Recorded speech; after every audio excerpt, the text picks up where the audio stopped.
Hello everyone, welcome again to my channel. आज हम do, does और डिड इन तीनों के बारे में समझेंगे। डू, डज और डिड इन तीनों को एज अ मेन वर्ब भी यूज़ किया जाता है और एज अ हेल्पिंग वर्ब भी यूज़ किया जाता है। प्रेजेंट इंडेफिनिट टेंस में जब हम निगेटिव और इंटरोगेटिव सेंटेंसेस को बनाते हैं तब हम उसमें डू और डज का यूज़ करते हैं अकॉर्डिंग टू सब्जेक्ट, और पास्ट इंडेफिनिट टेंस में हम यूज़ करते हैं डिड का। तो प्रेजेंट इंडेफिनिट टेंस में डू और डज को as a helping verb use किया जाता है और पास्ट इंडेफिनिट टेंस में डिड को as a helping verb use किया जाता है। तो ये थी कुछ बेसिक नॉलेज। और प्रेजेंट इंडेफिनिट के जो सिंपल सेंटेंस होते हैं यानी कि जो अफर्मेटिव सेंटेंस होते हैं उसमें हम डू और डज का यूज़ नहीं करते हैं, उसमें हम सब्जेक्ट की अकॉर्डिंग वर्ब में एस या ई एस लगाते हैं। लेकिन कुछ ऐसे सेंटेंस भी होते हैं जो अफर्मेटिव हैं और उनमें हम डू या डज का यूज़ करते हैं। तो ऐसे कौन कौन से सेंटेंस हैं आगे इस वीडियो में अभी हम समझेंगे। पहले हम डू, डज और डिड इन तीनों को एज अ मेन वर्ब कैसे यूज़ करते हैं ये समझते हैं। फर्स्ट सेंटेंस है आई डू माई होमवर्क, मैं अपना होमवर्क करता हूँ। तो ये सेंटेंस प्रेजेंट इंडेफिनिट टेंस है और प्रेजेंट इंडेफिनिट टेंस का ये सिंपल सेंटेंस यानी कि अफर्मेटिव सेंटेंस है। तो इस सेंटेंस में do as a main verb use हुआ है क्योंकि इसमें हमने होमवर्क करने की इंग्लिश को लिखा है डू। तो सब्जेक्ट के अकॉर्डिंग इसमें वर्ब की फर्स्ट फॉर्म आएगी डू, कोई ई एस या एस नहीं लगेगा क्योंकि आई के साथ में हम एस या ई एस नहीं लगाते हैं। प्रेजेंट इंडेफिनिट टेंस में ही, शी, इट और कोई भी सिंगुलर नाउन है तब हम वर्ब की फर्स्ट फॉर्म के साथ में एस या ई एस लगाते हैं। नेक्स्ट सेंटेंस है ही डज माई होमवर्क, वह मेरा होमवर्क करता है। तो इस सेंटेंस में does as a main verb use हुआ है और यहाँ पर क्योंकि सब्जेक्ट ही है तो ही की अकॉर्डिंग हम वर्ब की फर्स्ट फॉर्म के साथ में एस या ई एस लगाते हैं। तो इसलिए हमने यहाँ पर डू के साथ में ई एस लगाया है, इसलिए ये बन गया डज। और डज यहाँ पर यूज़ हुआ है as a main verb. Next sentence है ही डिड माई होमवर्क, उसने मेरा होमवर्क किया। तो ये पास्ट इंडेफिनिट टेंस है और पास्ट इंडेफिनिट टेंस में सिंपल सेंटेंस में हम वर्ब की सेकंड फॉर्म यूज़ करते हैं और डू की सेकंड फॉर्म होती है डिड। तो इसलिए हमने इस सेंटेंस में डिड को as a main verb use किया है। अब समझते हैं हम डू, डज और डिड को एज अ हेल्पिंग वर्ब कैसे यूज़ करते हैं। सेंटेंस लिखा है I do not my homework, तो ये एक निगेटिव सेंटेंस है। अब इस सेंटेंस में do as a main verb भी यूज़ हुआ है और एज अ हेल्पिंग वर्ब भी यूज़ हुआ है।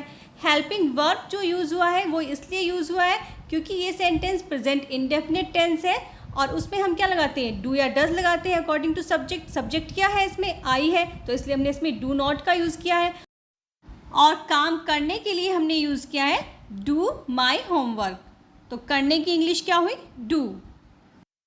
नेक्स्ट है he does not do his homework, तो इस सेंटेंस में भी do as a main verb use हुआ है और does as a helping verb use हुआ है। नेक्स्ट सेंटेंस है he did not his homework, तो ये सेंटेंस पास्ट इंडेफिनिट टेंस है और पास्ट इंडेफिनिट टेंस में जब हम निगेटिव सेंटेंस बनाते हैं तब हम डिड लगाते हैं एज अ हेल्पिंग वर्ब और डू इसमें यूज हुआ है एज अ मेन वर्ब। तो ये कॉन्सेप्ट था, हम डू, डज और डिड को एज अ मेन वर्ब भी यूज़ कर सकते हैं और एज अ हेल्पिंग वर्ब भी यूज़ कर सकते हैं। अब प्रेजेंट इंडेफिनिट टेंस में हम आई, वी, दे और कोई भी प्लूरल नाउन अगर दिया है तो उसके साथ हम डू लगाते हैं और ही, शी, इट और सिंगुलर नाउन के साथ में डज का यूज़ किया जाता है जब हम निगेटिव या इंटरोगेटिव सेंटेंस को बनाते हैं।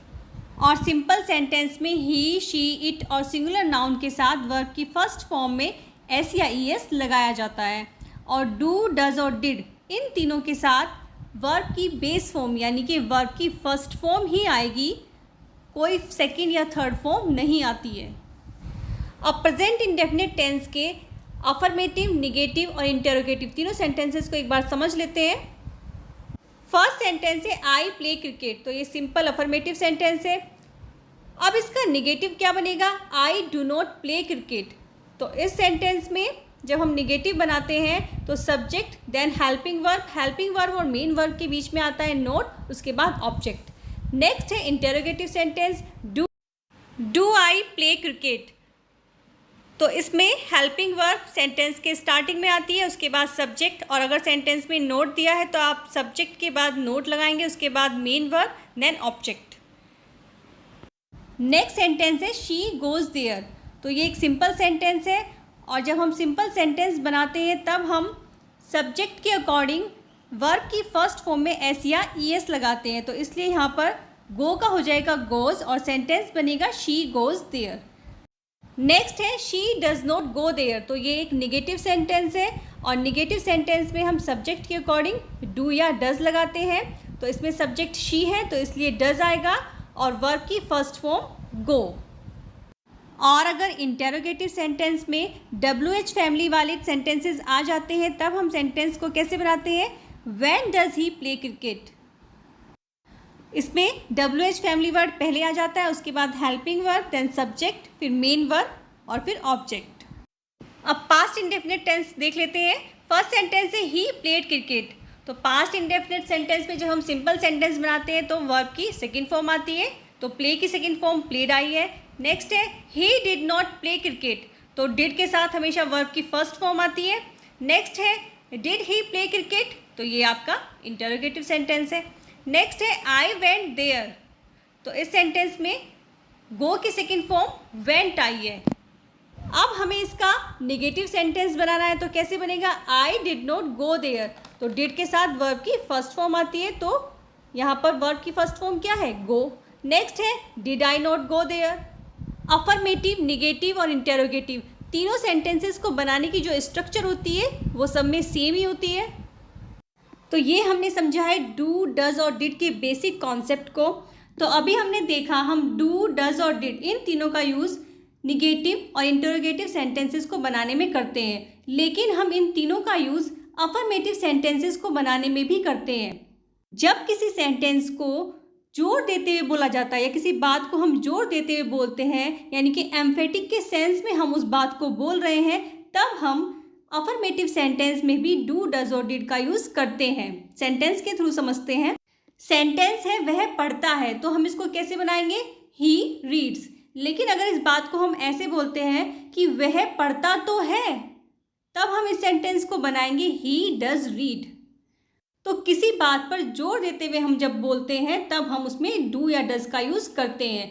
जैसे शी डज सिंग, वह गाती तो है। ऐसे ही हम और भी सेंटेंस बोल सकते हैं, वह लिखती तो है, या वह वहाँ जाती तो है। तो इन सब सेंटेंस में हम डू और डज का यूज़ करते हैं अफर्मेटिव सेंटेंसेस में। और अगर सेंटेंस पास्ट इंडेफिनिट में है, जैसे मैंने आपकी मदद की तो थी, तो हम इस सेंटेंस को बनाएंगे आई डिड हेल्प यू। तो जब किसी बात पर जोर देते हुए बोला जाता है तब हम अफर्मेटिव सेंटेंस में भी डू, डज और डिड का यूज़ करते हैं। चलिए अब एक बार रिवाइज कर लेते हैं। जब हम प्रेजेंट इंडेफिनिट टेंस में निगेटिव और इंटेरोगेटिव सेंटेंस बनाते हैं तब हम सब्जेक्ट के अकॉर्डिंग डू या डज लगाते हैं, और पास्ट इंडेफिनिट में हम डिड लगाते हैं। पास्ट इंडेफिनिट टेंस में हम सब्जेक्ट को नहीं देखते हैं, सभी सब्जेक्ट के साथ में डिड ही आता है। और डू, डज और डिड इन तीनों के साथ में वर्ब की बेस फॉर्म यानी कि वर्ब की फर्स्ट फॉर्म आती है।